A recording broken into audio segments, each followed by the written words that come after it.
بال و پر بگشا جوان، این عرصه پرواز توست. انتهای دیگران و لحظه آغاز توست. انتهای دیگران و لحظه آغاز توست. تو عقاب مثل بومی خانه رو منزل مگیر، چون که صیادی همه در پنجه های باز توست. تو عقاب مثل بومی خانه رو منزل مگیر، چون که صیادی همه در پنجه های باز توست. بال و پر بگشا جوان، این عرصه پرواز توست.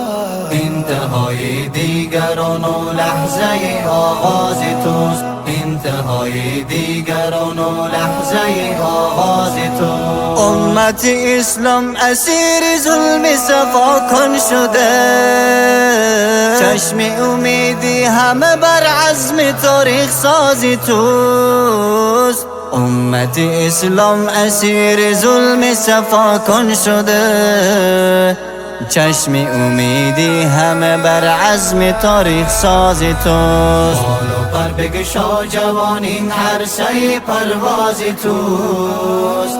انتهای دیگران و لحظه آغاز توست. انتهای دیگران و لحظه آغاز توست. ای شکوه و هیبت دشمن بزنو میزند، ترس در قلبی رقیب از نعره و آواز توست.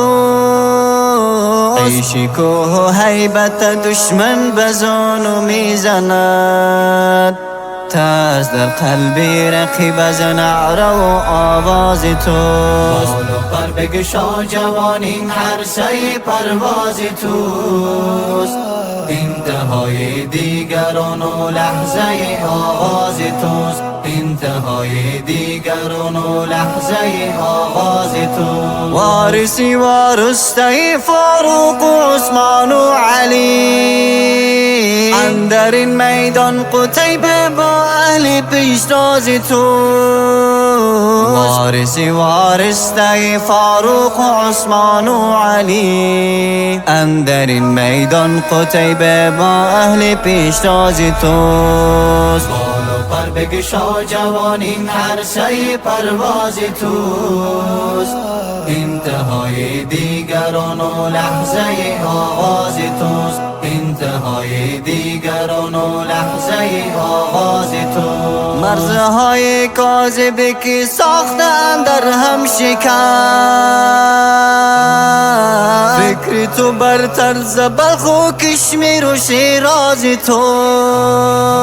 مرزهای کاذبی که ساختن در هم شکن، فکر تو برتر ز بلخ و کشمیر و شیراز بگشا توست. جوان، این عرصه پرواز توست. انتهای دیگران و لحظه آغاز توست. انتهای دیگران و